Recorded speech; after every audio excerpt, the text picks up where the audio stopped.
ఏమి స్వామి ఈ లెక్కలు స్వామి, ఏమి స్వామి? ఇంత దారుణంగా చంద్రబాబు నాయుడు అనే వ్యక్తి మోసం చేస్తూ ఉంటే, అబద్ధాలు చెప్తూ ఉంటే నేను ఏం చెప్పాలి ఈ మనిషిని?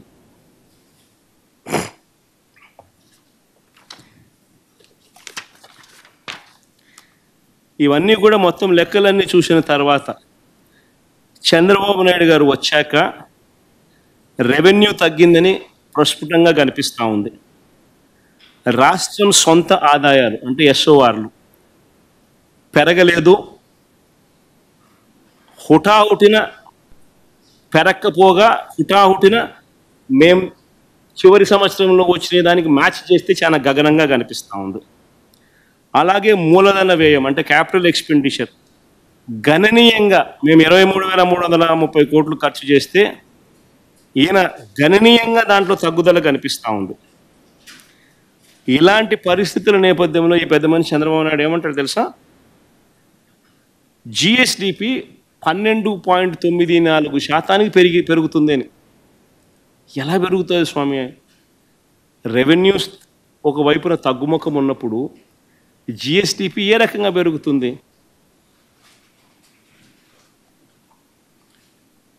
ఎలా సాధ్యమవుతుంది?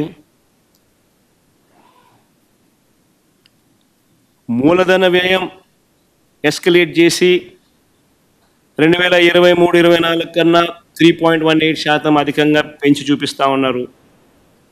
స్టేట్స్ ఓన్ రెవెన్యూస్ ఎస్కలేట్ చేసి 2023-24 కన్నా 9.5% ఎక్కువగా పెంచి చూపిస్తూ ఉన్నారు.